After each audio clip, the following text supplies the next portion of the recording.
प्रिय विद्यार्थियों, मैं गुरमीत सिंह, सह आचार्य हिंदी विभाग, राजकीय महाविद्यालय बूंदी, बीए तृतीय वर्ष हिंदी साहित्य, द्वितीय प्रश्न पत्र के अंतर्गत आज के मेरे ई व्याख्यान का विषय है भारतेंदु हरिश्चंद्र द्वारा रचित नाटक भारत दुर्दशा की पात्र योजना पर।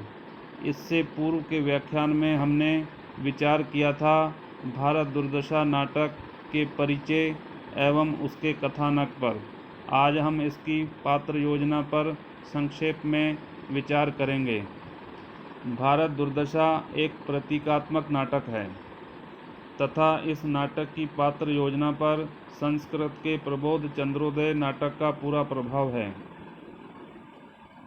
नाटक में कुल मिलाकर 6 अंक हैं। नाटक का पहला पात्र एक योगी है जो पहले अंक में लावनी छंद में भारत की दयनीय दशा का वर्णन करता है। यह दुर्दशा निश्चय ही ब्रिटिश सरकार की ज्यादतियों के कारण है। यह योगी गाकर समझाता है, अंग्रेज राज सुख साज सजे सब भारी, पे धन विदेश चली जात यह अति खुआरी, ताहू पे महंगी काल रोग विस्तारी, दिन दिन दूने दुख ईस देत हाहारी, सबके ऊपर टिक्कस की आफत आई, हाहा भारत दुर्दशा न देखी जाई।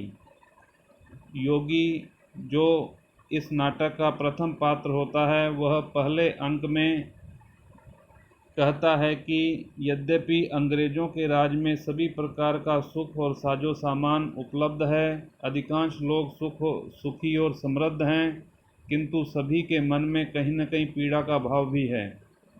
सबसे बड़ी पीड़ा इस बात को लेकर है कि हमारी भारत भूमि का धन नित्य प्रति यवनों और अंग्रेज़ों के कारण विदेशों की ओर जा रहा है। अंत में उपर्युक्त सभी स्थितियों का वर्णन करने के पश्चात योगी भारत की दुर्दशा को देखकर चिंतित भी होता है, दुखी भी होता है और हाहाकार करता हुआ इस दशा से मुक्ति की भावना को व्यक्त करता है। इसके बाद नाटक का दूसरा अंक शुरू होता है जिसमें भारत जो इस नाटक का एक महत्वपूर्ण पात्र होता है उसके इर्द गिर्द ही संपूर्ण कथानक घूमता है। वह भारत ऐसे स्थान पर प्रकट होता है जहाँ शमशान है, टूटे फूटे मंदिर हैं, कौआ कुत्ता सियार घूम रहे हैं और अस्थियां इधर उधर पड़ी हैं। भारत अपने अतीत के गौरव को याद करता है तथा अपनी दीन दशा पर विलाप करता है। कहता है, कोऊ नहीं पकड़त मेरो हाथ, 20 कोटि सुत होत फिरत में हाहा होए अनाथ, जाकी सरन गहत सोई मारत सुनत न कोऊ दुख गाथ, दीन बन्यो इस सो उत डोलत टकरावत निज माथ, दिन दिन विपत्ति बढ़त सुख छीजत देत कोऊ नहीं साथ, सब विधि दुख सागर में डूबत धाई उभारो नाथ। अर्थात कहने का अभिप्राय है कि वह अत्यंत व्यथित होता है, दुखी होता है और कहता है कि इस देश में कोई भी मेरा साथ नहीं दे रहा है, यद्यपि इस देश में 20 करोड़ जनता है। इसलिए मैं सभी प्रकार से दुख रूपी समुद्र में डूब रहा हूँ। हे ईश्वर, आप मेरा उद्धार कीजिए। वह अपनी दयनीय स्थिति पर इतना दुखी होता है कि बेहोश होने लगता है। तभी निर्लज्जता प्रकट होकर उसकी दशा देखकर एक अन्य पात्र आशा को पुकारती है। निर्लज्जता कहती है, मेरे आच्छत अर्थात मेरे होते हुए तुमको अपने प्राण की फिक्र, छी छी, जियोगे तो भीख मांग खाओगे, प्राण देना तो कायरों का काम है। क्या हुआ जो धन मान सब गया, एक जिंदगी 1000 नियामत है, यदि जिंदगी बची रही तो कमाने के 1000 तरीके हैं।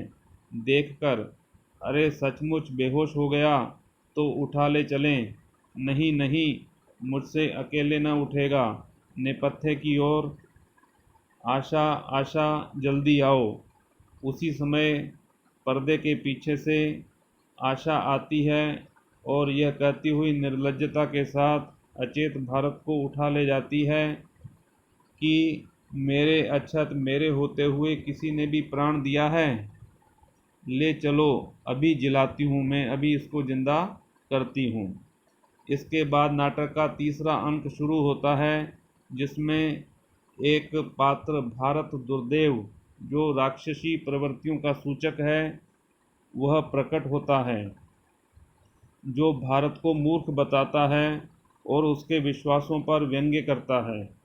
वह नाचता हुआ गाता है कि उपजा ईश्वर कोप से ओ आया भारत बीच, छार खार सब हिंद करूं मैं उत्तम नहीं नीच, मुझे तुम सहज न जानो जी, मुझे एक राक्षस मानो जी। कोडी कोडी को करूं मैं सबको मुहताज, भूखे प्राण निकालूं इनका तो मैं सच्चा राज, मुझे तुम सहज न जानो जी, मुझे एक राक्षस मानो जी। इस प्रकार भारत दुर्देव, जो कि बुरी प्रवृत्तियों का सूचक है, वह प्रकट होता है और अपने विचार व्यक्त करता है। नेपथ्य में उसे आशा का स्वर सुनाई पड़ता है तो वह सत्यानाश फौजदार को बुलाता है। सत्यानाश फौजदार आकर भारत दुर्देव को अपना शौर्य सुनाता है, अपना गुणगान गाता है। उसके सामने, भारत दुर्देव के सामने, वह कहता है, हाँ सुनिए, फूट, डाह, लोभ, भय, उपेक्षा, स्वार्थपरता, पक्षपात, हठ, शोक, अश्रुमार्जन और निर्बलता, इन 1 दर्जन दूती और दूतों को शत्रुओं की फौज में हिला मिलाकर ऐसा पंचामृत बनाया कि सारे शत्रु बिना मारे घंटा पर के गरुड़ हो गए, अर्थात पूरे के पूरे निष्क्रिय हो गए। सबको किस प्रकार से बांट दिया, अलग अलग कर दिया। यह सत्यानाश फौजदार उस भारत दुर्देव को कहता है। इसके बाद चौथा अंक शुरू होता है, जिसमें रोग, आलस्य, मदिरा, अंधकार जैसे पात्र आते हैं, जो भारत दुर्देव के आज्ञा पालक हैं। जैसा भारत दुर्देव चाहता है वह उसकी आज्ञा का अनुसरण करते हैं, उसके पीछे चलते हैं। वे भारत दुर्देव की आज्ञा पा भारत को घेर कर और बदहाल करने का काम करते हैं। जैसे रोग कहता है कि महाराज, भारत तो अब मेरे प्रवेश मात्र से ही मर जाएगा, घेरने का कौन काम है। धन्वंतरी और काशीराज दिवोदास का अब समय नहीं है। हम भेजेंगे विस्फोटक, हैजा, डेंगू, अपाप्लेक्सी, भला इनको हिंदू लोग क्या रोकेंगे। ये किधर से चढ़ाई करते हैं और कैसे लड़ते हैं जानेंगे तो है ही नहीं। फिर छुट्टी हुई वरंच महाराज, इन्हीं से मारे जाएंगे और इन्हीं को देवता करके पूजेंगे। यहाँ तक कि मेरे शत्रु डॉक्टर और विद्वान इसी विस्फोटक के नाश का उपाय टीका लगाना इत्यादि कहेंगे तो भी ये सब उसको शीतला के डर से न मानेंगे और उपाय आछत अपने हाथ प्यारे बच्चों की जान ले लेंगे। इसी तरह उक्त सारे पात्र भारत दुर्देव की आज्ञा से भारत का नाश करने में अपनी सार्थकता समझते हैं, उसका साथ देते हैं। वह अंधकार भारत दुर्देव की आज्ञा से भारत के सारे प्राचीन ज्ञान को आच्छादित कर उसे अज्ञान से भर देता है। इसके बाद नाटक का 5वां अंक शुरू होता है, जिसमें भारतीयों की एक सभा होती है। उसमें बंगाली एडिटर अर्थात संपादक, कवि, डिसलॉयल्टी जैसे पात्र प्रकट होते हैं। सर्वप्रथम सभापति अपना मंतव्य प्रकट करते हैं। खड़े होकर, सभ्यगण, आज की कमेटी का मुख्य उद्देश्य यह है कि भारत दुर्देव की सुना है कि हम लोगों पर चढ़ाई है, अर्थात वह हमारे पर आक्रमण करना चाहता है। इस हेतु आप लोगों को उचित है कि मिलकर ऐसा उपाय सोचिए कि जिससे हम लोग इस भावी आपत्ति से बचें। जहाँ तक हो सके अपने देश की रक्षा करना ही हम लोगों का मुख्य धर्म है। आशा है कि आप सब लोग अपनी अपनी अनुमति प्रकट करेंगे।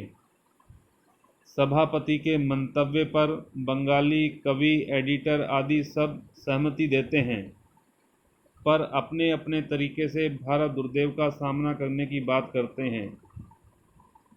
जैसे कवि कहता है, अच्छा तो एक उपाय यह सोचो कि सब हिंदू मात्र अपना फैशन छोड़कर, अपना पहनावा छोड़कर कोट पतलून इत्यादि पहरें, जिसमें सब दुर्देव की फौज आवे, तो हम लोगों को यूरोपियन जानकर छोड़ दें। जबकि एडिटर संपादक कहता है, आप लोग नाहक इतना सोच करते हैं, हम ऐसे ऐसे आर्टिकल लिखेंगे कि उसके देखते ही दुर्देव भागेगा। इस तरह सारे पात्र एक निर्णय पर नहीं पहुंचते। इनमें डरपोक नागरिक भी हैं जो भयभीत हैं कि कहीं सरकार उन्हें दंड न दे दे। तभी डिसलॉयल्टी आती है और सभी को धमकाती है और इंग्लिश पॉलिसी नामक एक्ट की हाकिमेच्छा नामक दफ़ा में पकड़वा देती है, उनको गिरफ्तार कर लेती है। अंतिम अंक अर्थात छठा अंक जो होता है भारत दुर्दशा नाटक का, जिसमें भारत भाग्य नामक पात्र आता है और भारत के गौरवमय अतीत का गुणगान करता है। वह बेहोश भारत को जगाने का भरसक प्रयास करता है, अपनी ओर से वो पूरा प्रयास करता है और वह कहता है कि हे भारत भाई उठो, अब जागने का समय हो गया है। इस प्रकार इस नाटक के सभी पात्र अमूर्त हैं, पर वे उन शक्तियों के प्रतीक हैं जिन्होंने भारत की दुर्दशा की है। इन शक्तियों के गुण ही उनकी चारित्रिक विशेषताएं हैं। सभी पात्रों को लेखक ने बहुत प्रभावशाली रूप में प्रस्तुत किया है और अमूर्त होते हुए भी वे बहुत जीवंत लगते हैं। निष्कर्ष रूप में यह कहा जा सकता है कि भारत दुर्दशा नाटक की पात्र योजना लेखक के अनुसार सफल कही जा सकती है। रंगमंच की दृष्टि से भी वह उचित प्रतीत होती है।